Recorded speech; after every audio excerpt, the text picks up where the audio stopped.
subrooms. So ngayon magpapalit tayo ng ano, IACV. Ito siya. Ito yung IACV. Tapos ito yung papalitan natin. Ito, yung buong yan. Okay, so ang gagawin ko muna, tatanggalin ko muna yung air cleaner. Okay, then saka ko ikakabit to. Okay.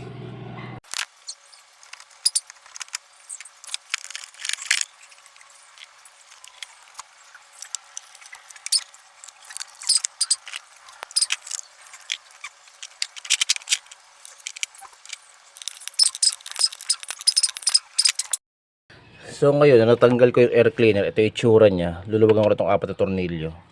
So, 2, 3, 4. Talawagan ko na siya. Ayun na. So, baklasin ko na lang yan. Then, after nito, tatanggalin ko yung mga connectors. Okay. Next tayo is pagtanggal ng connectors. Natanggal ko na yung mga tornilyo. Connectors naman. Ito una. Okay. Isa, then dalawa.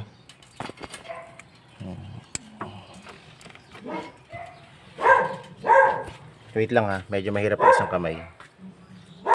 Yan, ito na, tanggal na dalawa. Then last is ito. Nasa likod. Yan, okay. Yan.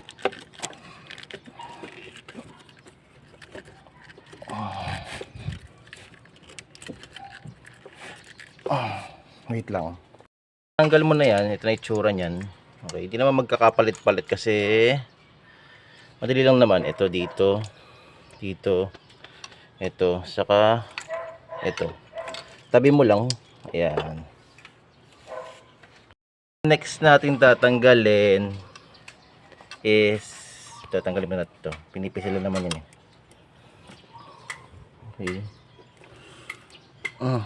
Next natin tatanggalin ay ito. Huwag nyong galawin tong isa ha. Laki yun. Okay, then ito. Okay. Then ito. So natanggal ko na. Okay. Normal lang, may tatapon na konti. Okay, kasi connected yan sa radiator. Connected yan sa ano, connected yan sa cooling system natin. Ito na kayong tatanggalin natin at papalitan natin. Okay, yung IACV.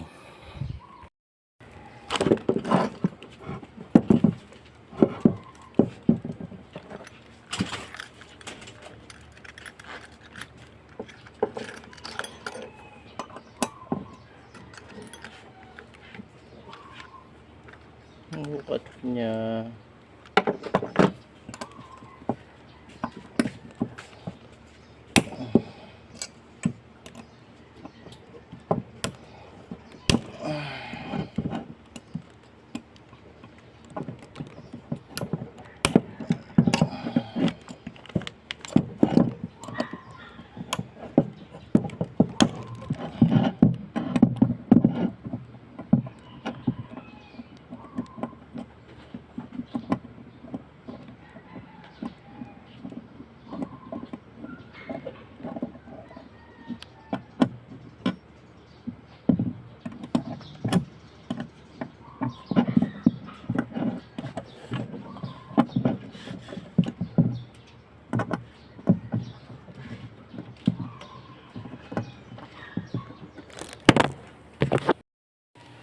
So far, nilinis ko muna yung paligid nung throttle body ko.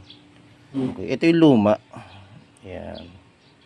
Hindi ko alam kung bakit nagkakaroon ng erratic idling, pero nung nilinis ko before sa last video ko, medyo maganet yung parang valve. So ang gagawin ko, bababaran ko muna ng WD-40, and after nito, kung sakaling babaran ko na matagal, siguro mga 3 days, 4 days, or ang bala ko kasi dito, pamimigay ko na lang. Okay, so babaran ko to, then tignan natin sa mga sino makakagamit nito kung okay ba, okay, kung naayos ba, kasi nakabili na ako ng bago. So far, ito yung lumang ano, ito yung lumang gasket. Nung binili ko, kasama yung bagong gasket. Ayan, okay. So ito, mukha namang fit siya. Ayan. Mukha namang sakto siya dun sa, ayan o. Mukha namang sakto siya. Okay? And tignan natin. Babarang ko muna to.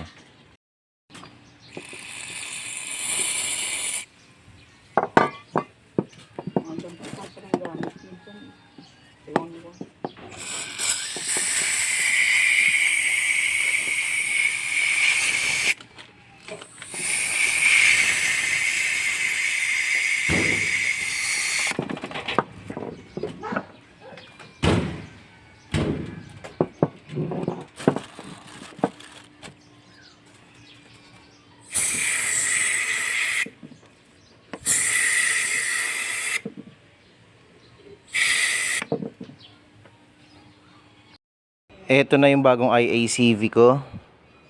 So, ito siya. Denso. Okay. So, kung balak bumili, ito yung code niya. Yan. So, kita nyo naman kung bago eh. Oh. Kabit na natin. Ito na, nakabit na natin. Okay. Nakabit ko na rin itong mga hose. So, moment of truth. Dapat nga tinesting ko bago ko ikabit eh. Kung sakto ba tong connector, yung lumang connector na sa bago. Okay? Well, hindi masyado exciting. Sakto naman. Ngayon testing na natin kung gumagana siya. Okay, kung okay siya dito at wala na ba yung rough idling nung sasakyan ko kapag idle. Yan. Okay, sige. Okay na, nakabit ko na. So moment of truth, pa-startin natin. Aray. Tumama ko doon. Yan.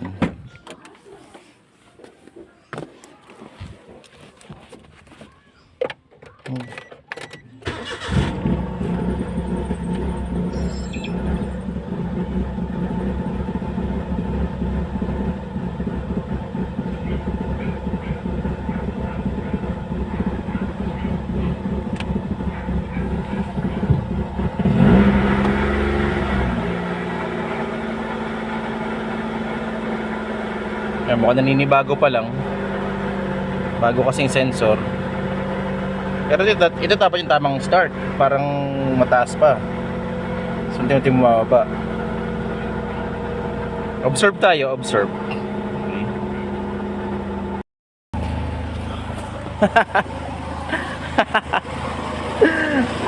Baka brooms. Mukhang okay na. Okay, ngayon no. So bukas yung aircon. Yeah, ito. Lamig. And okay yung idle. Pero for observation pa rin to mga ka-brooms, ha. Yan. Pero sana magtagal. Nagpalit na ako ng IACV, mukhang okay na. Ayan, okay. So mga ka-brooms, mukhang IACV nga yung problema. Ayan. So, nagpalit ako ng bago. Ayan. Pero yung luma, syempre, luma yun. Kaya pinalitan ko na. Pero ngayon, binabad ko sa WD-40, yung luma. Ayan. So, kung sakaling may problema sa IACV nyo, message nyo lang ako.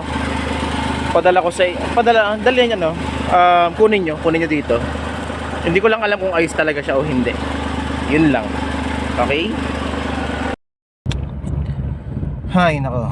After ilang minutes, ganito ulit siya. Palit ako ng pyesa eh. So hindi IACV yung problema. Ano kaya?